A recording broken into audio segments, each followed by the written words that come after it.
بسم اللہ الرحمن الرحیم۔ میں ہوں ملک محمد علی، پروگرام بات سے بات ملک محمد علی کے ساتھ۔ دریائے ستلج قصور سے لے کر بہاولپور تک مشکلات ہی مشکلات پیدا کی کسانوں کے لیے، عوام کے لیے۔ کھیت برباد ہو گئے، سینکڑوں دیہات اجڑ گئے، اپنے گھروں میں رہنے والے خیمہ بستیوں میں آ کر بسنے لگے۔ تو اس میں کوئی تو ہے جو خیر کے بھی کام کر رہا ہے۔ تو حکومت کی ذمہ داری ڈپٹی کمشنر پر ہے، ڈسٹرکٹ پولیس آفیسر پر ہے، اور دیگر جو متعلقہ ادارے ہیں ان پر موجود ہے۔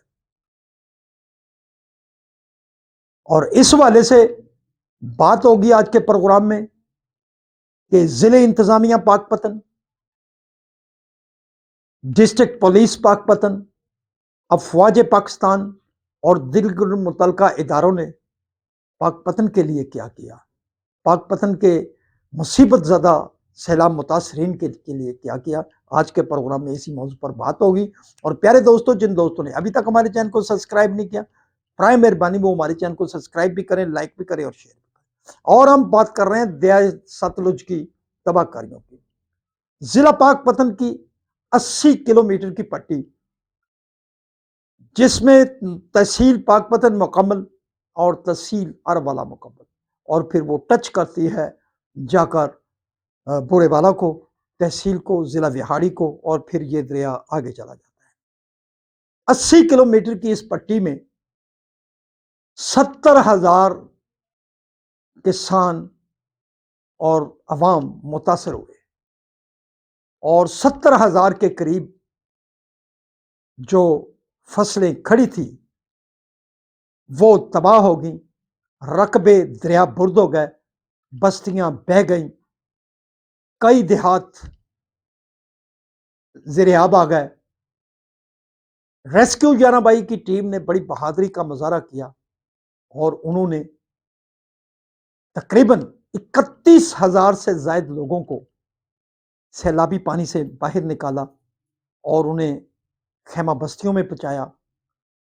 جو ضلع پاک پتن کے اندر ضلع انتظامیہ نے 17 ریلیف کیمپ کی اور متعدد خیمہ بستیاں تھیں۔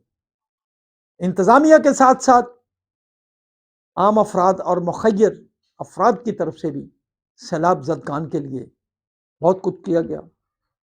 ہزاروں مویشی ہیں جو سیلاب متاثرین کے ساتھ ساتھ باہر ریسکیو ٹیم نے ان جانوروں کو بھی محفوظ مقام پر پہنچایا۔ اب متاثرہ افراد کو تو کھانا مل رہا ہے، ان بے زبان جانوروں کے لیے چارہ بہت ضروری تھا، چونکہ چارہ تو تباہ ہو گیا، فصلیں تباہ ہو گئیں۔ اب ضلع انتظامیہ، پولیس، مخیر اور ان کے ساتھ ساتھ پاک فوج فرنٹ لائن پر ہے، جنہوں نے چارے کا بندوبست بھی کیا ہے، کھانے کا بندوبست بھی کیا ہے۔ موبائل ہاسپٹل قائم ہو چکے ہیں جہاں بچوں اور خواتین کے لیے خصوصی طور پر لیڈی ڈاکٹرز کی ڈیوٹی لگائی گئی۔ اب یہ کر کون رہا ہے، ڈیوٹی کون دے رہا ہے؟ تو ڈیوٹی دے رہے ہیں ڈپٹی کمشنر پاک پتن آصف رضا، ڈیوٹی دے رہے ہیں ڈی پی او پاک پتن جاوید چدھر، ڈیوٹی دے رہے ہیں افواج پاکستان کے ذمہ داران اور جوان، ریسکیو 11 بائی، متعلقہ محکمہ مال، اور جو ٹیم تھی ڈپٹی کمشنر کی، اے ڈی سی ریونیو ڈاکٹر سمن عباس، اسسٹنٹ کمشنر ربدیتو میتلو، اے ڈی سی آر جی مس شگفتہ جبی، اور اسی طرح محکمہ مال کا پورا عملہ چپڑاسی سے لے کر تحصیلدار تک سب ڈیوٹی پر ہیں۔ اور اسی طرح ڈی پی او پاک پتن جاوید چدر، ان کے جو ذمہ داران ڈی ایس پی صاحبان،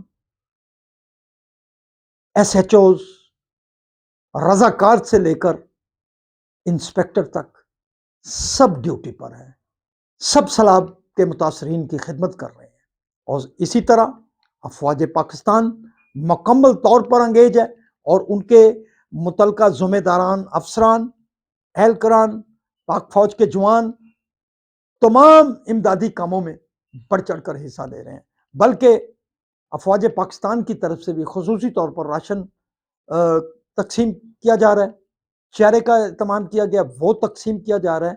بہرحال ہم سمجھتے ہیں کہ یہ وہ ٹیم ہے، یہ وہ لوگ ہیں جو گزشتہ 3 ہفتے سے دریائے ستلج میں سیلاب متاثرین کی مدد کر رہے ہیں۔ 80 کلومیٹر کی پٹی میں یہ اتنی زیادہ محنت کر رہے ہیں، ان کے جو وسائل ہیں، جو حکومتی وسائل ہیں، وہ عوام تک پہنچا رہے ہیں، متاثرین تک پہنچا رہے ہیں، اور خراج تحسین ہے ان مخیر حضرات کو بھی جو بڑھ چڑھ کر آگے آ کر حصہ ڈال رہے ہیں۔ بہرحال ہم سمجھتے ہیں کہ ہمارے مشاہدے میں تو یہ بھی ہے کہ 3 ہفتے سے شاید ڈپٹی کمشنر پاک پتن آصف رضا، ڈی پی او پاک پتن جاوید چدر، اور جو متعلقہ فوجی افسران ہیں، انہوں نے اپنی شاید نیند بھی پوری نہیں کی، وہ ہمہ وقت ان ڈیوٹی پر موجود ہے۔ پاک پتن کے عوام بھی انہیں سلام پیش کرتی ہے، اور متاثرین کی مدد کے لیے، ان کے حوصلے بڑھانے کے لیے انہیں خراج تحسین پیش کیا جانا بنتا ہے۔ سلام پاکستان، سلام اوورسیز، اللہ حافظ۔